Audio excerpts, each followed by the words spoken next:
So, right now, I want you to take a deep breath with me. Where were your shoulders? Did you notice that they were up next to your ears? Do you know that just taking this deep breath and noticing where your shoulders are when you breathe will tell you if your body is in fight or flight? Isn't that interesting? Hi, my name is Amber Swift, and welcome back to Everyday Health for the Christian Woman. I am so thrilled to have you here today with me. Today, we're going to talk about what I've heard over and over again from all of my clients and in comments on social media and just everywhere. I see it. I hear it, and I've experienced it. That feeling of just being wound tight, feeling like you are always on edge, feeling like you're kind of always maybe on that proverbial hamster wheel, like no matter what you do, what you try, there's always more, and you can't ever catch up, and you just have a feeling of always being behind. So nothing is technically wrong in this exact moment, but this thing that I'm describing, this heart racing, feeling scatterbrained, feeling foggy, digestion not working, just feeling like you're always running from a bear.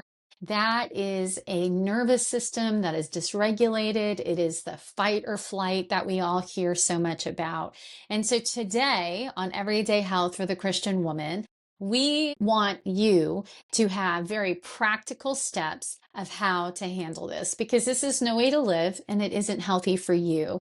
And it honestly begins to eat away at your health, your life, and your peace. So, this feeling as a woman, which we went over during the last podcast, you walk into a room and you notice everything. You notice that the cookbooks are out, like in the kitchen. You notice that the sink is filled with dirty dishes. You notice that half of the cabinets are open. Or is that just me? But then nobody else in your family notices it.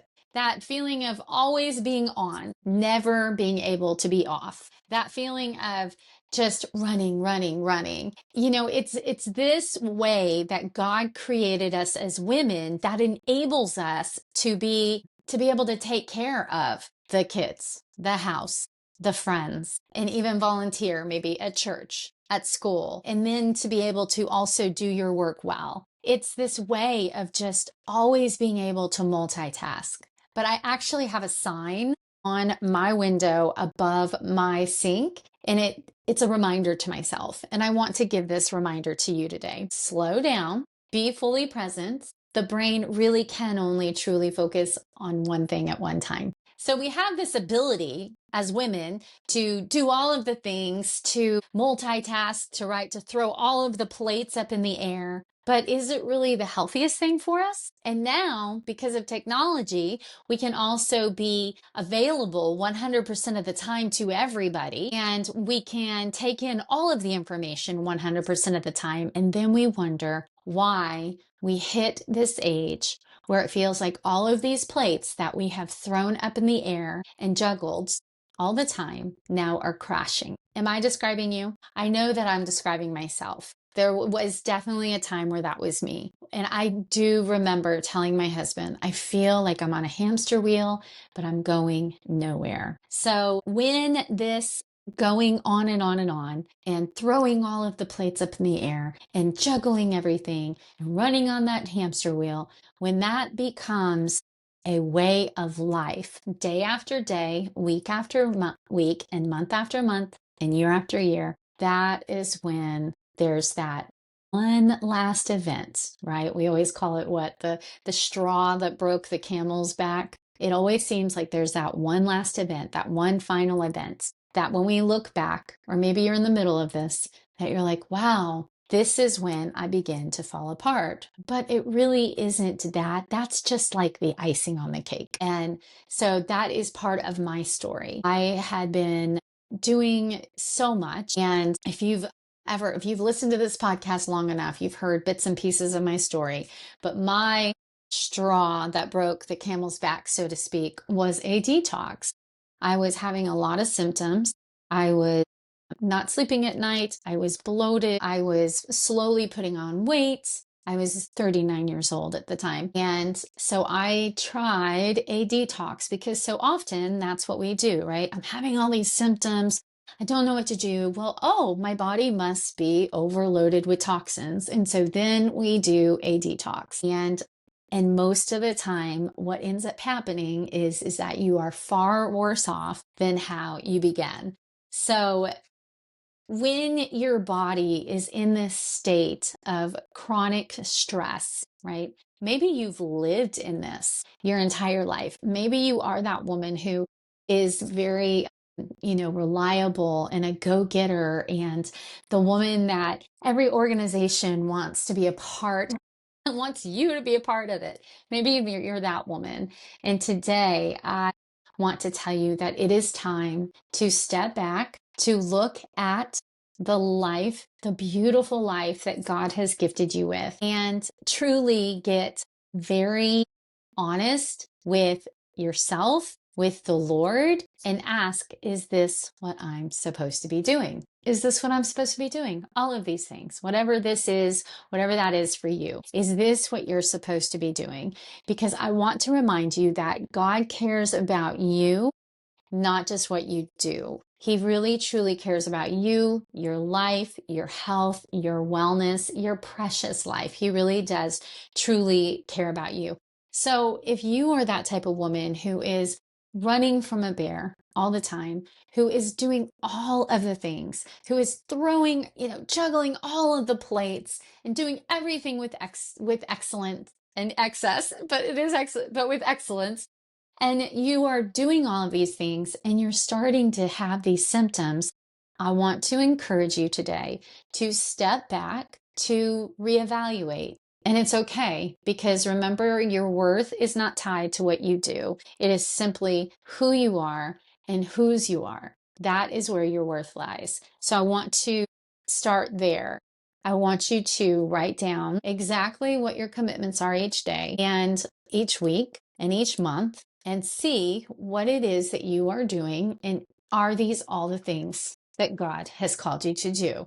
Or there's some things that you could actually let go. Can you let go of one of those plates? So I sit with a lot of women in Journey to Renewed Health, my business. And here is the reality. When you are looking at bringing your body out of that fight or flight and calming it down, the first thing that you do need to know is that you cannot control extenuating circumstances. So I am not going to address extenuating circumstances, meaning circumstances outside of your control. Because the reality is that we really can't control a lot, but there are a few things that we can control, right? You can't control your child's mood, your young adult's mood. You can't control your husband's irritability. You can't control the weather. You can't control on and on, right? These are all things that are outside of our control. And so you can't control the traffic, the world, right? We cannot control these things.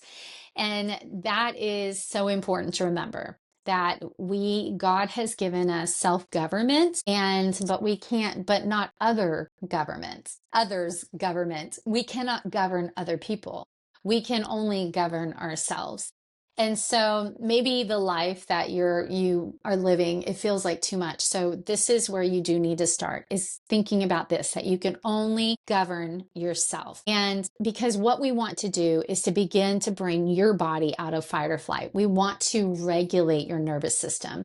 We don't want you to live with a dysregulated nervous system. So we cannot control everyone around us or everything. We can only control ourselves. And so if your body is in this high alert state all the time, we want to bring it out. So many of us go, we go right along. We've lived in this dysregulated state for such a long time. And then something happens, right? We kind of address that, like an illness or job loss, something high stress.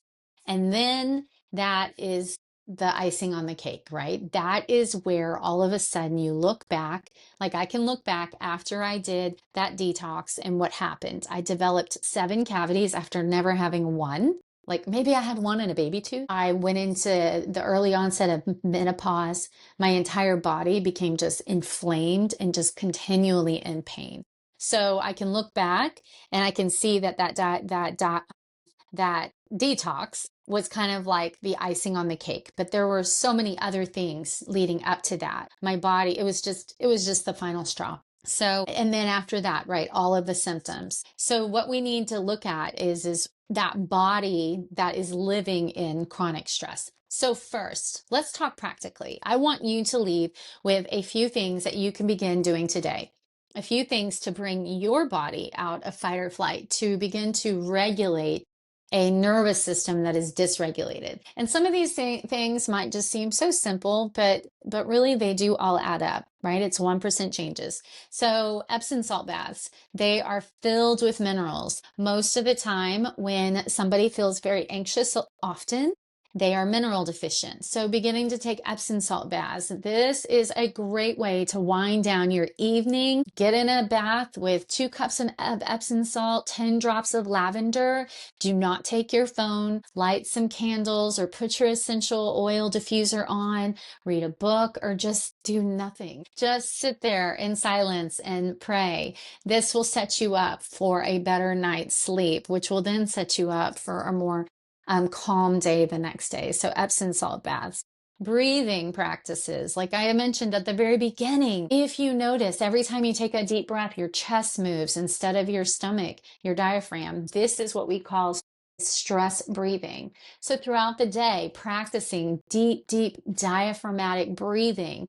This signals to your body that it is safe.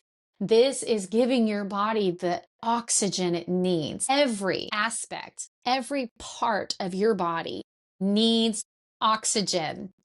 It is free, but so often we don't access it, right? So begin to deeply, deeply breathe. Go for walks in nature. Surround yourself with as much green as possible. This to me it's another free way to bring your body out of fight or flight and into that rest and digest and heal. Another thing, what you focus on matters, right? What are you thinking? What are you thinking? What are you saying to yourself? What are you dwelling on? What are the thoughts that are kind of like on replay? Stop it. Stop those thoughts. If they are not building you up, if they are not giving life to you, if they are not true, stop it. Because so often we are ruminating and thinking and replaying these tracks in our head that are not even true, that are not even factual. So stop those thoughts. And I'm telling you, your body, you will signal to your body that it is safe. So whatever you're thinking on, make sure that it is true, that it is building up, that it is honest. Be honest with yourself, even in the way that you communicate to yourself and the thoughts that you think on. Focus on what is true. Essential oils, adding these in. I love essential oils because your body absorbs exactly what it needs and it doesn't absorb what it doesn't need. So my 2 favorite actually 3, for calming the body down is diffusing Shinrin Yoku at night. Scientific studies show that it reduces cortisol levels by 40 just while I'm sleeping. I didn't have to do anything. I just diffuse that. I love adaptive because it helps your body adapt to stress. And I also love lavender. Lavender it has over 100 different uses. So I'll drop all the links for these in the show notes. Herbal support. I love 2 different adaptogenic herbs. And I keep saying that because adaptogenic, it enables your body to adapt to the stress, right? Adapt. So I love ashwagandha and I love holy basil. So all of these things are just practical ways to calm your body down, to bring it out of fight or flight so that it can rest and digest and heal, right? We don't want to be always running from a bear. We want your body to be able to rest and digest and heal. Food. Looking at food as medicine. Hippocrates, the father of medicine, he said, let food be thy medicine and medicine be thy food. If the food that I'm eating is not like medicine to my body, and I am unlike anybody else, same as you, right? Then you want to stop it. We need to stop. Stop eating the food that is causing your body to go run from a bear. We want to signal safety.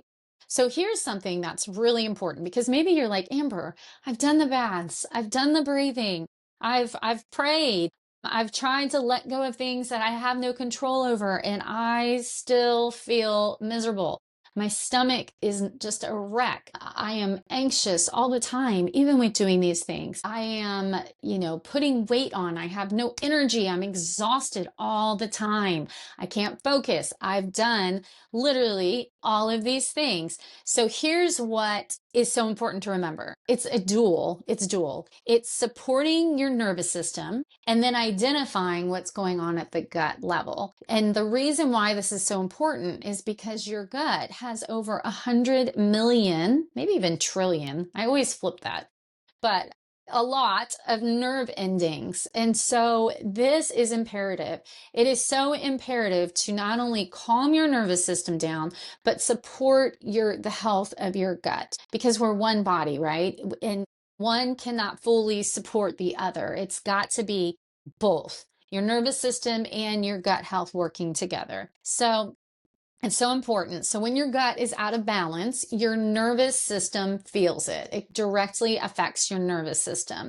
And when your nervous system is stuck in high alert, your gut feels it too, right? Have you ever been in a situation that's very high stress and you felt nauseous? That's your gut and your nervous system in communication.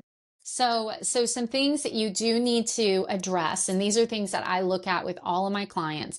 We want to look at any imbalances in gut bacteria. Is there any overgrowth? Is there any lack of good bacteria? Because with the lack of good bacteria, it basically allows the bad bacteria to go into overgrowth mode. Is there low stomach acid? Is there high stomach acid? Is there chronic low-grade inflammation going on in the gut? Is there any type of funguses in the overgrowth mode? So is there leaky gut? Just all of these things we have to look at, along with is there nutrient depletion going on, the chronic low inflammation? It all goes together because you're one woman. Nothing is compartmentalized. One affects the other. So we stop guessing, we get to the root, we identify what's going on, and then we kind of pull out the weeds, right? Pull out all the junk that is causing your body to continue being in this state of high alert, and then begin to support. So if any of these things, you're like, Amber, this is me. I'm doing all of the right things, and my body still will not let go of this. This is actually why I have a root review for you. I will put a link in the show notes. This is where we look at what's going on, and then we develop a plan to move forward, because you were never meant to just kind of white knuckle your way through this. We want to support you so that you can thrive in the calling that God has on your life, and so that you can be fully present and have peace of mind and the energy to walk out this one beautiful life that you have been gifted with. If any of what I'm saying has helped you in any way, is you're just like, this is me, leave me a comment. I would love to hear from you. Share this with a friend, because we want to see God's children, God's daughters, walking in the health and the wellness that God has for them, so that we can all just walk in the purposes and plans that God has for us, because they are beautiful, and they are unlike the plans and purposes that God has for you are unlike anybody else's. So remember, share this with a friend, hit the bell and subscribe. And remember that health is a journey, but it is a journey worth taking.